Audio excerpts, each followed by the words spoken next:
Hello, friends. How are you today?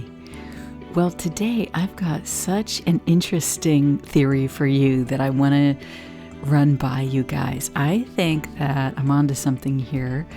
It's another idea about these repeating vertical waves and what might be causing them. And it actually flows with my last video. So I'm really excited to show this to you. But first, if you could like my video and subscribe, it really helps me. And if you're on Rumble or YouTube, either one, if you could do that, that would be so great. I really appreciate it. My Elevating Forgiveness seminar is this weekend. So you still have tonight, Thursday, and tomorrow, Friday, to sign up with me if you want to change your life and your approach to relationships that have been negative for you. And it can even be about the relationship with the self. My last couple classes were just wonderful. People seem to really get some good benefit out of it. I go through a process about what is it energetically that really happens here when we're in a relationship with someone and how to disconnect ourselves from that and in essence heal. It's so interesting. Okay, so let's talk about what I want to call the metronome effect. What is that? So what I'm referring to is these sort of vertical waves of energy that have been occurring from about 9:30 in the morning to 21:30 during the day on the chart. So the first thing that I want to show you is a metronome. So this is a metronome device, and what it does is it keeps time. And it goes click, click, click. I'll show you in a second what the motion is like. But it's used to keep time in music. It's a flow of beats. And the metronome keeps track of an exact, it oscillates essentially from one side to another. So it times the beat. And it keeps track of that so that the musician can play in proper timing. It's an aid when you're learning music especially. Here is a metronome working.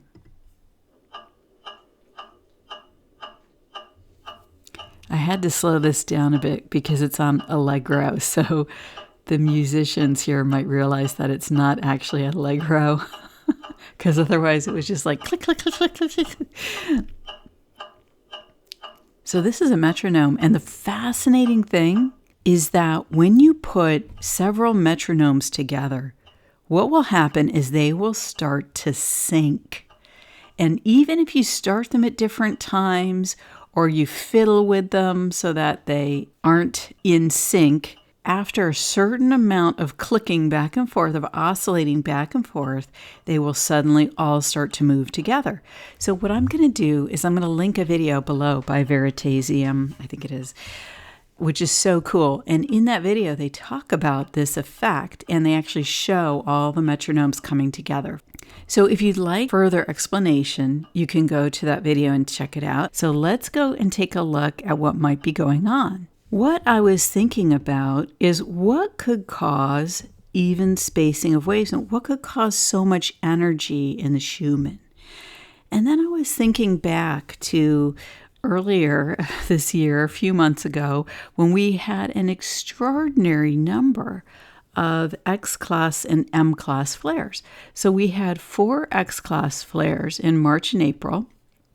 And then in April and May especially, we had 50 M-class flares and 3 X-class at that time, just in 2 months. And the fact is they were mostly April 15th and after, so it was really in about 6 weeks.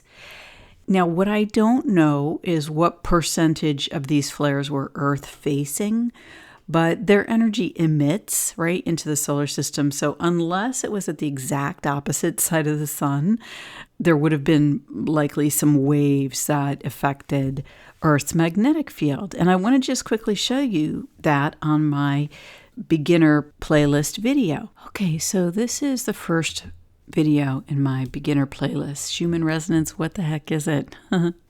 So here's the Earth. I just drew this blue line to represent the Schumann resonance. And there's, of course, we're looking at 4 of them. And so basically they go as long waves around the planet. And I've talked before that they can go around the planet more than once. Like they can go 2, 3, I don't know how many times they can go around. So here are Earth's magnetic fields. And so when the sun has a large flare, and an M-class flare is a large flare, X-class is very large, what happens is it emits energy, and this can flex the magnetic fields of Earth.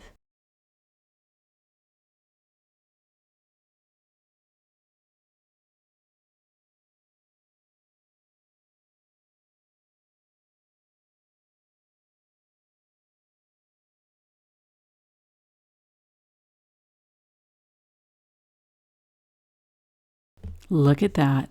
Pretty cool, huh? See how the energy from the sun ends up bouncing through the Earth's magnetic field and then, boom, right into the atmosphere. Isn't that interesting? Here's what I was wondering. Does it affect the Schumann resonance? I have not found direct correlations necessarily with individual flares. Sometimes it seems like the chart is clearer when there's one flare. Sometimes it seems like there might be a line nearby on the chart. But this was an extraordinary event where we had 50 in April and May, and we've had 93 M-class flares and 4 X-class flares just this year, not including 3 months of last year where we had a number of M classes as well. Now it's really interesting because on the Schumann resonance charts, we started to see these dramatic vertical lines. And that occurred in April and May. We're going to take a look at that in a second. But it was really interesting because we don't normally see this dramatic number of vertical energy lines on the chart. Now, could there be other energies from space, like an event in space, like I talked about on my last video as well? Yes, of course. But right now, we're going to just specifically look at the sun and the large number of M-class flares, especially, and see if this might also be a possibility for what has affected the Schumann and caused this repeating set of what I'm calling vertical waves, essentially rods of energy. I'm calling it a rod that goes from almost 0 to 40 hertz on the Schumann chart. And there's a lot of them. So these images are from Twitter, and they're from Schumann Resonance Live Recap on Twitter. And this is their Twitter handle, and they also are at Schumann Live. Thank you to these guys because this video, it would have been so much more work if I had to do this myself. And I'm happy to give them a shout out and their tweets a shout out. So go follow them because I follow them because I love seeing their monthly charts. It's really a great service. So thank you guys for the work that you do. So what I wanted to show you was that the large number of solar flares, M-class specifically, in April started around the 15th. Around the 15th, there's just a lot of vertical lines, and the 17th and the 18th, and it started to get to be every day as well, and then throughout the day. Let's take a look at May. Look at some of these days here.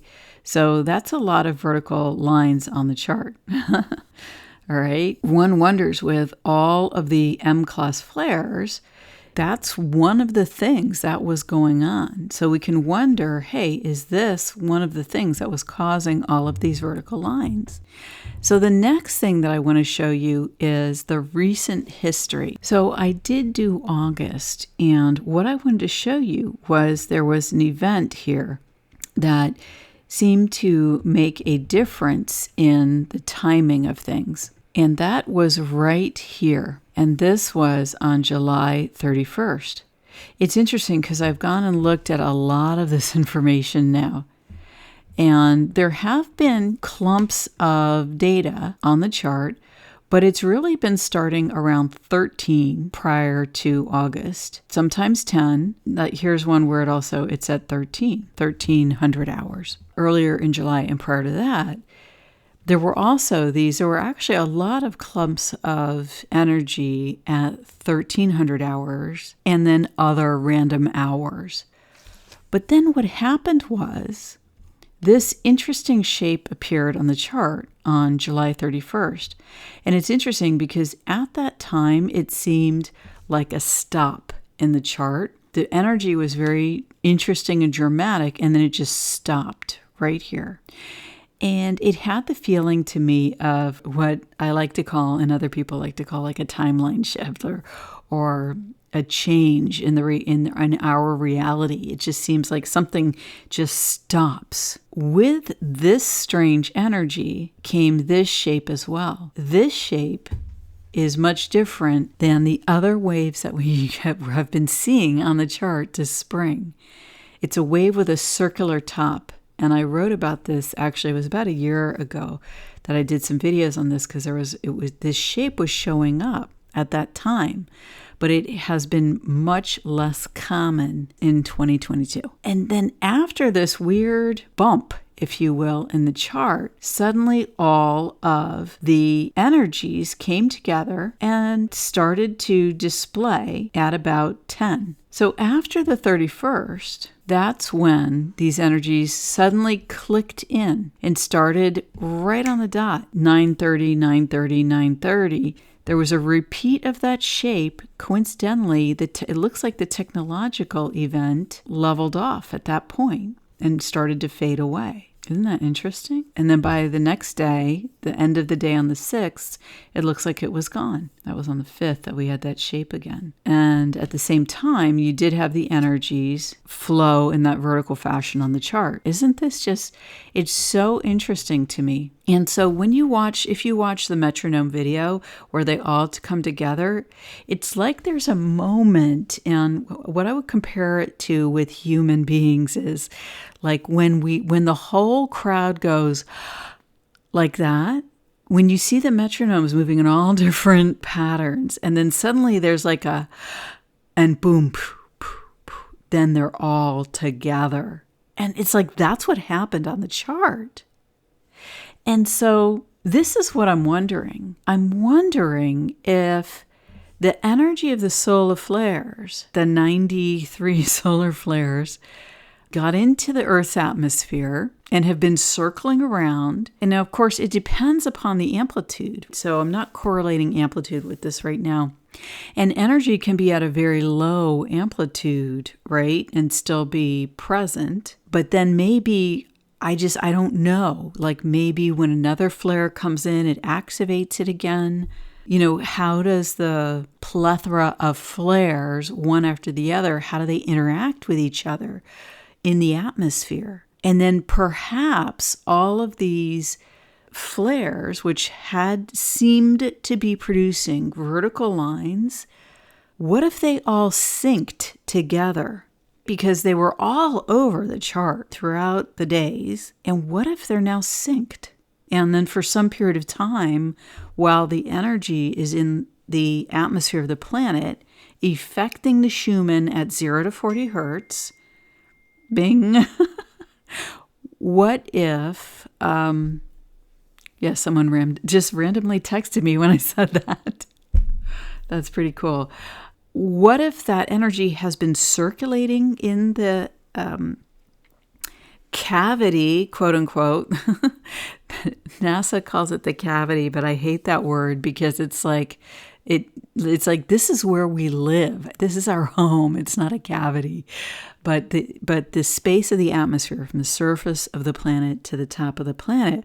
So the energy has been in this space of the atmosphere, and then boom, now it's all synced together starting after July 31st. Boom. Isn't that fascinating? So I thought that I would share that with you and see what you guys think. I thought it would be fun to end with the metronome. Thanks so much for being here with me today. I really enjoy sharing these videos with you. And if you are interested in working on forgiveness and letting go, come join me this Saturday, 8 a.m. and Sunday, 8 a.m. Pacific time. It will be a 4 hour to 6-hour course, depending on the number of people we have doing personal sharing. And we'll work together to explain the energy dynamics of what is going on for you. Thanks so much for being here.